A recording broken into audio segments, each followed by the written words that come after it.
Oopsie.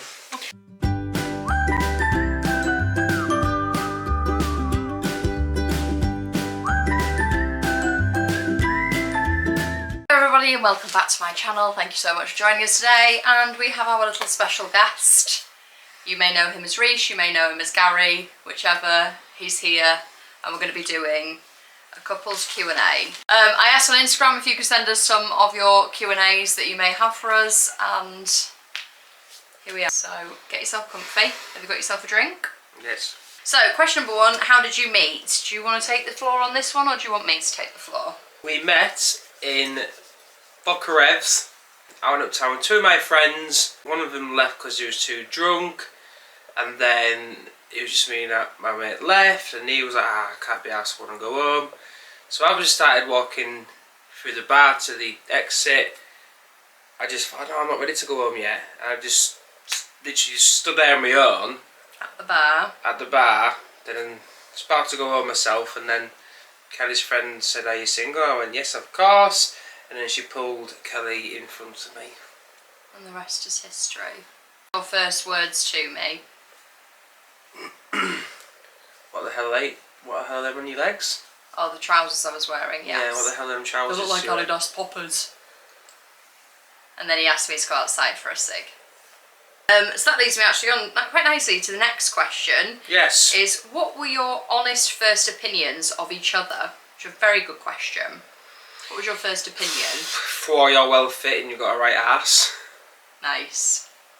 Literally, I just saw your bum and was like, fucking hell. Bearing in mind, when you first meet somebody, you do only go off physical attraction. Like, you don't know who that person is at all, do you? I would say I looked quite fresh that night. So, when I saw Reece, my first impression of him was I saw a neck tattoo and thought, oh my god, I'm either going to have to fix him, change him, or he's going to break my heart. So obviously I was immediately attracted to him. Kind of fucked up. That was my first opinion, is you looked really fit. You had a shirt on, you had a Grandad collar shirt on with this very fresh neck tattoo. His hair was like perfectly coiffed. And you had your trousers on with his braces. I was skinny as well. He was really like cool dressed. And yeah, I just saw him at the bar and he was just waiting. I mean, granted, you were in an absolute daze. Oh yeah. You were like swaying 3 deep from the bar with no intention probably of getting a drink. I used to start drinking early. But very early. I saw him swaying there and I thought, oh, you were just a washed up pimp. To the pub Pimps very early don't cry. and have a load of drinks in the pub, then go to town last minute. Not last minute, but I was in a pretty going out place as well. You were probably worse than me though, weren't you? yeah, we snogged. Yeah, we snogged. We snogged all night. But the next question, which habit of the other person do you hate the most? Hate's a strong word. Making sure the sides have got enough crumbs and tea spills and sugar spills on them. It's just trashing the kitchen sides when she's making stuff, and just messy. Yeah. Pure messy. So she's a pure breed of messness. I've almost self-diagnosed myself with ADHD at this point, because I do things with every intention of like using it and putting it away, and then something else just comes into my mind and you've seen me do it before though, haven't you, to be fair to me? You've seen me physically do something and then go on to something and you're like, why didn't you just put that away? Like, I don't know. But yeah, I can't help it. I've always been like it. We're 4 years in now. And you still like it. What do I hate most about you? First of all, I think hate's a strong word. I don't hate anything about you. It's annoying. But when I wasn't bringing in any money, Reece used to complain quite a bit about money, and there was this very much hierarchy, wasn't there, of he was the one earning the money, and we used to get into real arguments about that, didn't we? We did, darling, yes. Like the cash around here, I pay the bills, and that. It was that, but then don't forget, like, my wage has always been my own money, and obviously due to circumstances we had a baby and stuff, and my wage was going to be yours as well, and I struggled with this was all mine. Now it's not just mine. Like selfish. I was selfish with money, and now I'm having to share, and it was hard for me. That was something that I really struggled with, but we're all right now. Yeah. We're all right now. Of the other person, do you love the most? I'll go first. Because I feel like you're one with the words. I can hear your brain sizzling away, thinking, shit, what can I say other than you're a good mum. You're a good mum. No, I'd just say like you're funny and random and just like weird, like me. I think that's why we attract, because we're both weird. We just start doing random things. Like I random shout, you random dance. We do random funny things. We're just weird, aren't we? Do random funny things are weird, and we just get each other. Yeah. My favourite thing, the thing that I love the most about Reese is his continual support through everything and anything. Through family life, through work, through social media, everything. Like even my own personal shit that I go through, and like if don't think I'm good enough for something, or I start putting myself down, or... Yeah, because she's very bad at putting herself down. Very, very bad. Reese is always the one to be like, just shut the fuck up. Like, you can do it. Don't forget this, don't forget that. He grounds me a lot. And I like that probably the most about him. Maybe this should be good therapy for us to do this, darling. We might actually give each other a kiss after this. Give each other a kiss after this, blooming heck. Want more kids in the future? Yeah, no. Like my life's very beige. Like I'm a plasterer. I've been in for 13 years now. I work for myself. I don't know. It wouldn't change because obviously I work out of the house. So it'd be more harder on Kelly. But with Kelly's life at the moment, because it's very busy and every week's something new. It's not going to be the same thing 5 days a week with Kelly's career. Everything's different. So I think I'm enjoying what Kelly's doing with her life at the moment. We don't know what's going to happen with Kelly. Like, it's going amazing at the moment. So having a kid, is Kelly going to be able to manage George, a new baby, and doing all this amazing things with social media? So I think there's two sides to it. Like, I personally would love to have another child. Like, I think I'm not done. Definitely not. I'm 100%. Second. But the timing right now is wrong. With work, with the fact that we're getting a house.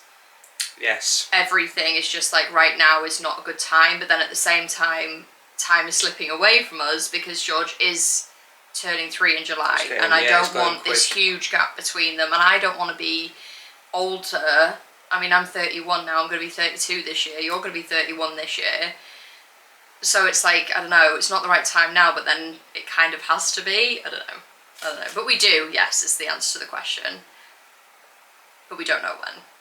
I don't know if there's ever really a right time. There's no right or wrong time. If it happens, it happens. Do you want to start now? Has Gary seen every episode of Friends? From literally day one, I've not sat down and watched it. You're always chuckling when you do watch it though, Gaza. But I kind of like every time it's on TV, I remember that episode. I remember it. Were you both scared when George was born? Assuming that's like when he was first around and he was a newborn. I'm going to assume that was in the newborn stage. We were terrified. Oh, shitting outside. Absolutely terrified. Horrible. I was on edge. Yeah. All the time. Yeah. You're sleep deprived. We went through, I was having George, took me 36 hours to have George, ended up in emergency C-section. I might do another YouTube on my birth story at some point, but it was a very long day that ended in an emergency C-section, and I was extremely sleep deprived. Reese actually went home at 3 o'clock in the morning and then came back to the hospital at 7. At 6 in the morning. I'm sure I got home at 5, 6 in the morning, had a couple of hours and then came back. I'm sure I looked at my phone. It was like 6:30. Well, no, that makes sense actually because he was born at 3:11. Yeah. 4, 5, 6. So I'm yeah, sure that makes sense. Ended up ringing 111. How many times in that first 2 weeks? So many times. I swear to God, I rung So many 111. times. He's just panicky. He's projectile vomited. I don't know what to do. He doesn't usually projectile vomit. And every time, were they not? Every single time we rung them, Reassuring us. they were amazing. They were so reassuring. They never felt like we were being a nuisance to them. I know we probably were time wasting, but it was really, really comforting to ring them and just be like, he's doing this and I don't know why.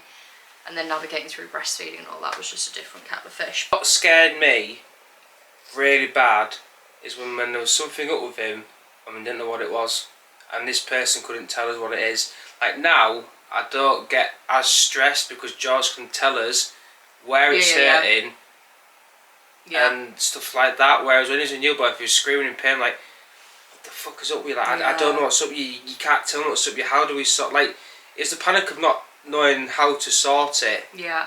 What I was petrified of. Hardest part of gentle parenting for you? It's not for me. It's more you, isn't it? Yeah.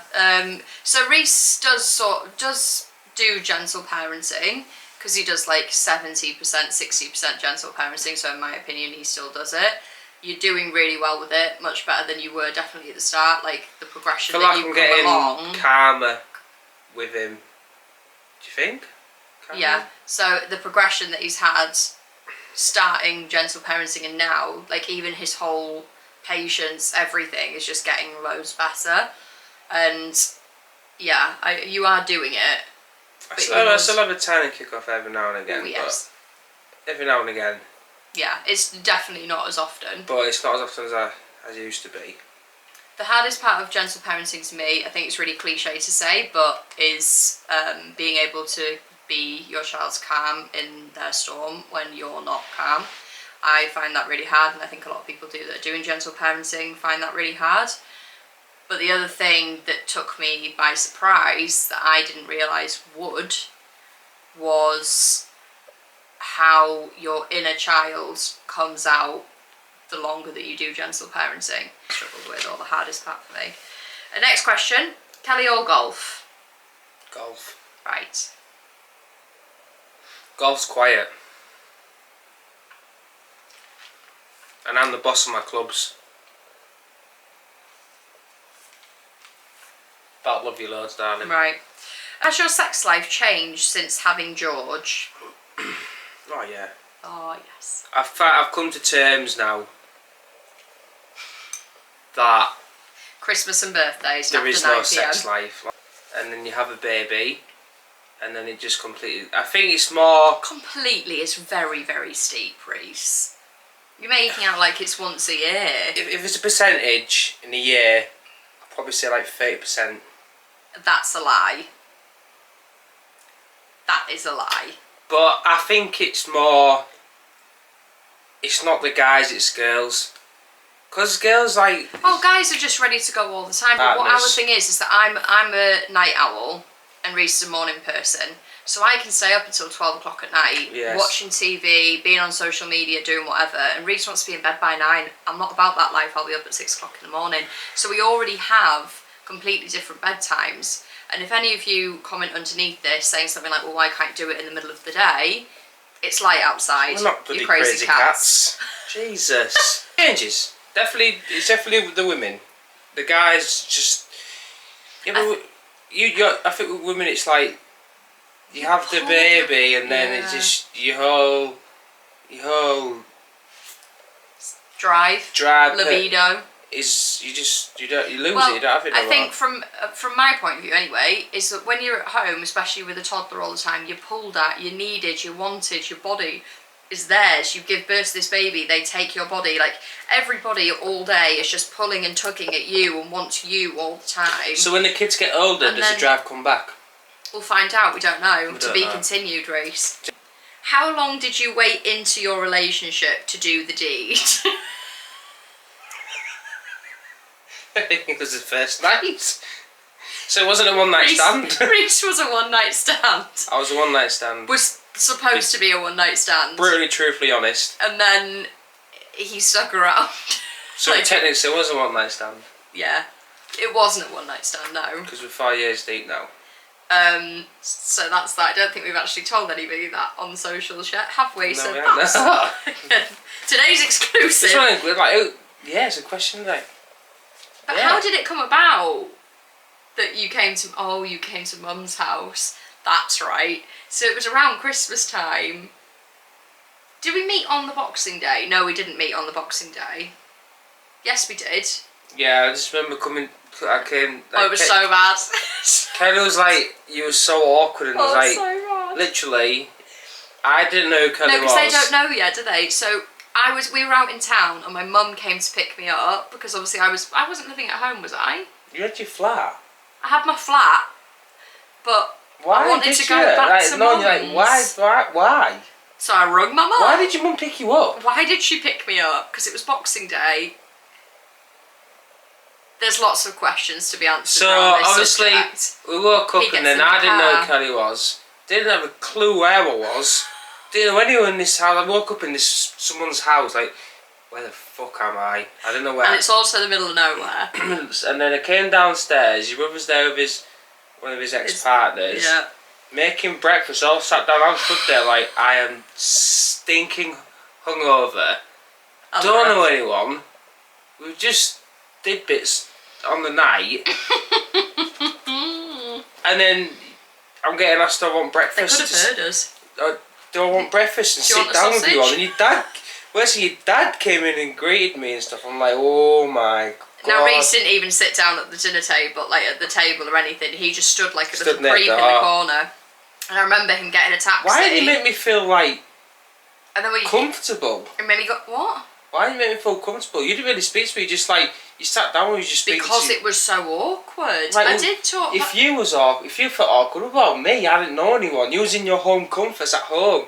I didn't know where I was. Anyway, Reece got in the taxi, left. I closed the door and I was like, I'm not seeing that guy again. Little did I know that 2 days later he would track me down and find me. No, it was the next night. It was that night. That night you went out again. And I found No, it wasn't that night. It was definitely the night after because I was staying at my it was definitely the night after. I had a night off, and then it was the next night that he stayed over. He ended up coming back to mine again. God, and then this time to the flat, not my mum's. And then we started talking about penis lamps, and it was in that moment where I was like, actually, I think I might keep this one around. Yeah, your lampshade looks like lit up penises. A little bit of a lit up penis. So we were just having such a laugh, and then shed some tears as well together because we were so pissed. And we just shared a lot of emotion, didn't we? We did, darling. So yeah, Which in I don't answer do. to your question, how long did you wait into your relationship? There was no relationship. It was a one night stand. Have either of you made an expensive purchase without telling the other? Yeah. I don't think you have. No, I never have because I've never got any money. You've got all the cash. What expensive? Golf. Golf. Golf. Care to share with the group? No, just golf. Just golf, darling. Be quite eager to move on. Yeah. Right. Where's the trousers in the relationship? Kelly. Correct. Now, trousers in the relationship. But Let's the thing is just touch though, on like, that. do you know what?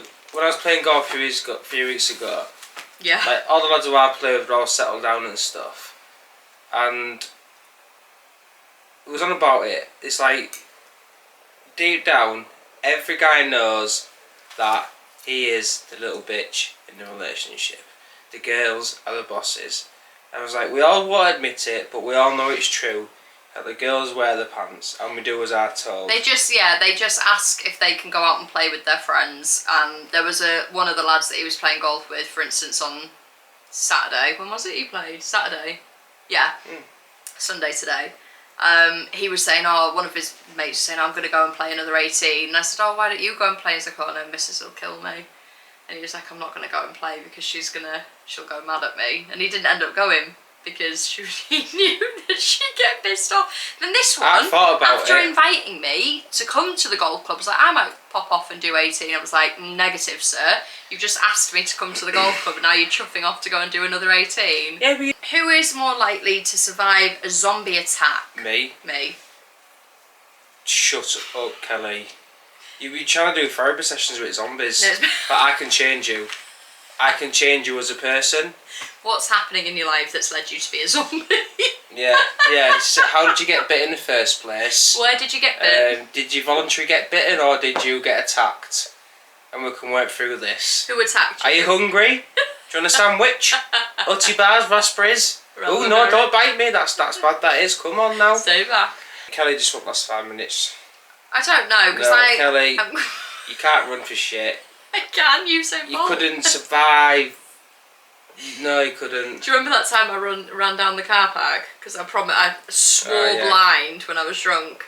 No, I wasn't even drunk. I was No. sober. We was going to go out though, weren't we? Yeah, we were Frozen going go out. We were going out for day drinks. This is when I lived at the flat. We used to go out for day drinks all the time. And yeah, we used to go out for day drinks every weekend. And then yeah, I thought I could run as fast as Usain Bolt. I'll try and find the clip and try and insert it, but I doubt I'll be able to find it. But I run fast.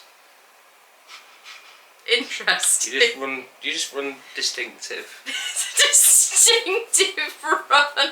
I've never seen you run. It's a distinctive run. I've never seen you run. We've been together for four and a bit years. I've never seen you I'd just say run. I'm not a normal runner. You're not normal. I'm not nothing unique. I'm just a you're normal just a run. normal runner. Do you hold the crisps and run? No. I don't know. I just run. I'm just a normal runner. Can you show me? No, not a chance, Dan. Thank you so much for joining us, Racy Race. We'll have to do this again. Let us know in the comments if you enjoyed this one, if you'd like us to do another little Q&A, and what sort of Q&A you'd like us to do. And we will see you in the next one. Bye, guys! What's that? Crystal ball?